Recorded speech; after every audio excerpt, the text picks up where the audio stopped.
As long as good has existed, so has evil. Every light has its shadow, every dawn has its dusk, every hull has its oats. But today we honar those dastardly villains who've stolen the world and our hearts. These are the top 10 villains. Number Mars Bar, Fletcher from Whiplash. J.K. Simmons plays a monster of a man who teaches children music but hates jazz. But a little drummer boy, determined to change his mind, played by Ansel Elgort, tries to convince him that jazz is pretty cool. But J.K. Simmons doesn't want that. He wants more pictures of Spider-Man.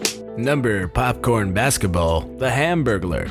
From McDonaldland. After being horribly mutated by the Hiroshima bombing of 1945, the Hamburglar decided to turn to a life of crime. He vowed to destroy America by stealing one tasty burger at a time. Number Childhood Drama, The Wheelers. From Return to Oz. From the endless nightmare fuel that is the sequel to The Wizard of Oz, the Wheelers are a special gang that feast upon children and small chickens. Number Buff Steve Harvey, Twister. From the movie Twister. This villain was formed with a collision of both hot and cold air, creating instability in the atmosphere. Now he's on a quest to stalk both Bill Paxton and Helen Hunt. Oh, I'm the monster. Ooh, look out, Helen Hunt. I'm coming for you. Ooh. Number Blank Check, The Nazis from Sound of Music. In this work of fiction, Julie Andrews becomes a nanny to a bunch of kids she sings to. After being swept off her feet by the captain, they band together to escape the evil Nazis. In this work of fiction, the German government has started to invade other countries. That'd be terrible if it happened in real life, right? Right?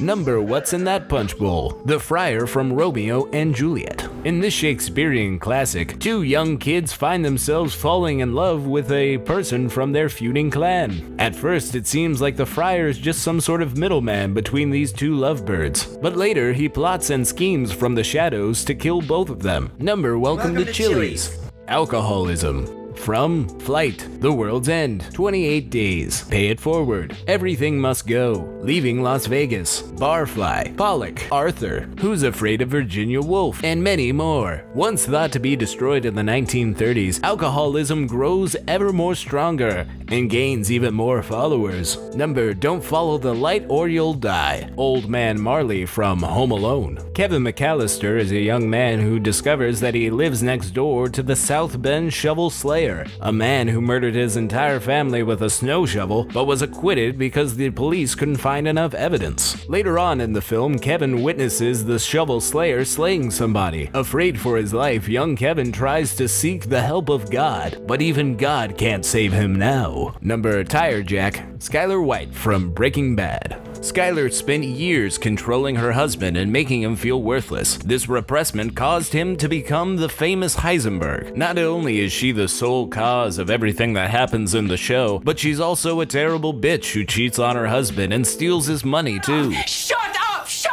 up! Shut up! Shut up! Finally, number Help Me, I'm Too Afraid. The show Game of Thrones has made so many iconic villains who have done so many terrible things, but all of them pale in comparison with the truly awful and wicked Jon Snow.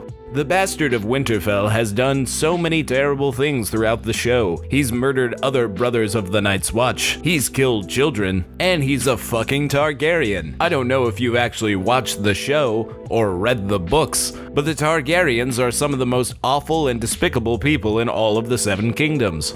These villains might seem venomous, but without them our heroes would have no adversity, no chance of learning, growing, and changing into a better hero. And with that, we salute you.